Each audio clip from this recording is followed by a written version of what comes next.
meus amados, estamos aqui para a quarta ministração do nosso material Amor, a Essência de Deus. Tem sido uma bênção, eu quero agradecer a todos que têm participado desse projeto em mais esta estação.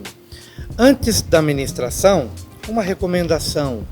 Nós estamos num tempo das transmissões online. Acho que muita gente está começando agora, eu mesmo estou ganhando experiência agora, tive que aprender muita coisa que não sabia.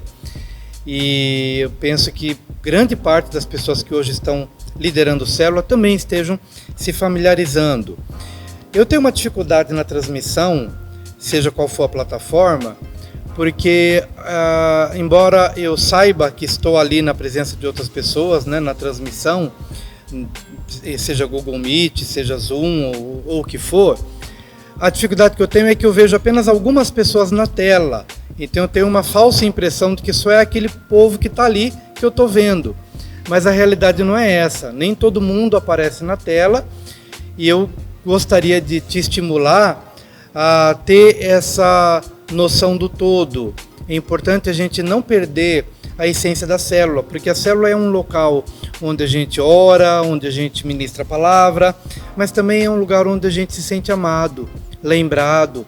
É um lugar onde a gente também sabe que é reconhecido, né, no meio do grupo, é querido e abraçado, mesmo que virtualmente. Então, eu queria estimular cada líder de célula a procurar realmente se inteirar um pouquinho mais, caso você tenha essa dificuldade, como é a dificuldade que eu tenho também, né, você que está talvez iniciando aí nessa jornada de ministrar através dessas ferramentas, que você não se descuide em relação aos participantes da célula, mesmo aquele a quem você não vê, mas que você possa dar uma atenção especial, chamar a pessoa pelo nome, fazer com que a pessoa se sinta amada, querida. Puxa, o líder lembrou de mim, o líder sabe quem eu sou. Então, se a gente conseguir fazer com que a célula seja mais do que um espaço para oração e ministração da palavra, mas também um local onde a gente se aproxima, onde a gente ministra carinho, amor, até porque é a essência do que a gente está falando aqui. Amor, a essência de Deus. Então, mesmo virtualmente, é importante que as pessoas se sintam amadas. Então vamos procurar cuidar disso. Estou falando para o líder, estou falando também para o membro da célula, que às vezes pode perceber que um colega a quem você convidou está ali meio quietinho, né? As pessoas não sabem da presença dele ainda, que você o introduza, mesmo que seja numa reunião online, que você apresente o seu colega, apresente a sua colega, seu amigo, seu familiar, para que todo mundo na célula se sinta abraçado, querido e amado. É o pedido do meu coração, do coração de quem quer ver todo mundo sendo acolhido e todo mundo se sentindo importante, como de fato é importante para Deus. Meus lindos, hoje a ministração é o amor não se vangloria. Já tenho falado aqui que quando Paulo vai comentar sobre o amor, e ele chega nessa temática do amor em 1 Coríntios capítulo 13, quando ele chega lá, é porque ele percebeu nos antecedentes, no histórico da igreja, algumas posturas que se distanciavam do amor. E uma delas estava relacionada, por exemplo, aos dons espirituais. Um tem um determinado dom, esse dom é mais visível, esse dom é mais eloquente. O outro tem um dom espiritual, mas talvez seja o dom dos bastidores, é um dom que não é muito visto, não é muito reconhecido. E havia um comportamento meio imaturo da parte de alguns que julgavam ter dons melhores do que os outros, dons mais visíveis, mais úteis. E aquele que tinha um dom um pouco mais moderado, um pouco mais de bastidor, às vezes se sentia diminuído. Então Paulo aproveita a oportunidade para dizer, olha gente, não vamos nos vangloriar de nada, porque na verdade tudo vem de Deus. Se você tem um dom espiritual, o próprio nome já diz, é um dom espiritual, é um dom do Espírito Santo, não é um dom seu, mas o Espírito reparte conforme o desejo dele. Agora, o amor não se vangloria, o amor não vai contar vantagem em cima de algo que tenha, seja ele um dom espiritual, ou seja mesmo alguma habilidade, alguma vocação, alguma coisa que a pessoa possa perceber nela, que seja talvez mais proeminente, mais visível. O amor não se vangloria, porque o amor é humilde, o amor respeita, o amor valoriza. E a gente procurou colocar aqui na lição de hoje alguns elementos que vão justificar por que o amor não se vangloria. Primeiro, a vanglória supervaloriza o ego. Quando eu me vanglorio de alguma coisa, eu estou supervalorizando o ego. Ou eu estou fazendo com que, enganosamente, eu me considere melhor, o mais importante do que as outras pessoas. E isto não é real, e isto não é verdadeiro. Deus amou o mundo de tal maneira que deu seu Filho unigênito para que todo aquele que nele crê não pereça, mas tenha vida eterna. Ora, se é todo aquele que nele crê, então, onde está o rico? Onde está o pobre?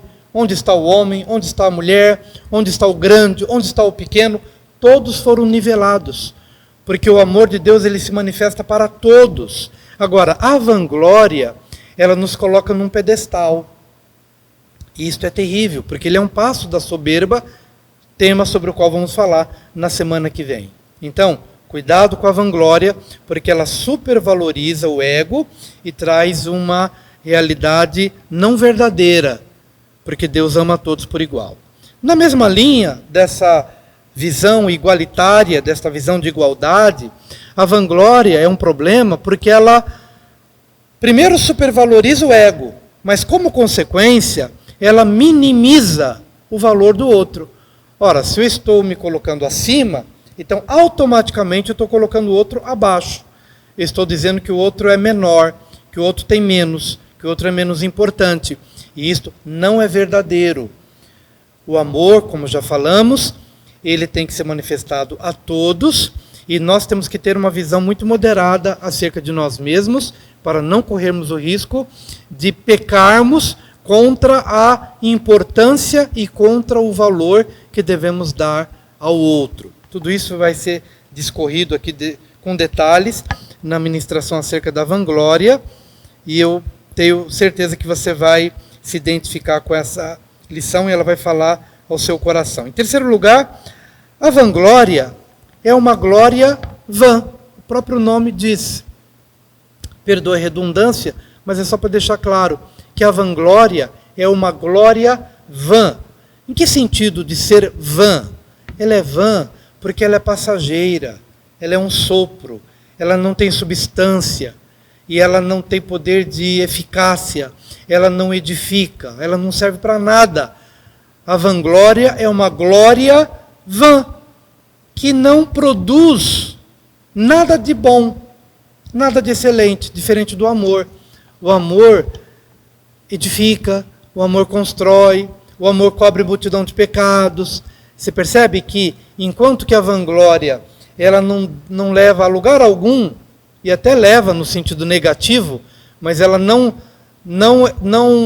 produz aquilo que a gente imaginaria que poderia produzir. Porque, por exemplo, uma pessoa que fica se vangloriando, ela tem alguma coisa em mente, ela quer se colocar sobre o pedestal, mas, na verdade, ela não tem um valor real diante de Deus, nem diante das pessoas. Por isso que é uma glória inútil, totalmente vã, que não leva a lugar algum. Em quarto lugar, a vanglória está a um passo da soberba. Não vamos falar muito sobre isso, porque sobre a soberba nós vamos comentar um pouco mais na semana que vem. A vanglória está a um passo da soberba. Não vamos falar muito sobre este ponto, porque vamos comentar um pouco mais sobre isso na aula da próxima semana. Mas ela está a um passo da soberba. Ela ainda não é a soberba, mas ela é quase que a porta de entrada. Porque uma pessoa que começa a se vangloriar, ela começa a se vangloriar e depois ela se enche dessa glória. Ela primeiro começa a contar vantagem e depois ela passa a acreditar nessa vantagem a ponto de se encher dela e então tropeçar e cair no pecado da soberba, que foi o pecado de Lúcifer, anjo de luz, que se tornou adversário, Satanás, se tornou acusador, que é o diabo, mas ele era um anjo de luz, era um querubim ungido, mas foi se enveredando por esse caminho sobre o qual vamos falar mais profundamente na semana que vem. A vanglória se enche e o amor se esvazia. Essa é a grande diferença. A vanglória é um caminho de enchimento, ele vai se enchendo de vaidade, de histórias que, ao seu ver, são histórias que contam alguma vantagem dele em relação ao outro, ao contrário do amor. Porque enquanto que a vanglória ela está se inflando, ela está se inchando, o amor nos leva a um autoesvaziamento, que foi a atitude que Jesus teve de não se apegar nem à própria condição do ser Deus. Não se apegou a essa posição, a essa condição, a essa natureza. Antes, esvaziou-se a si mesmo e tomou a forma de homem, de servo e de morte, e teve a morte de cruz. Então a vanglória se enche e o amor se esvazia.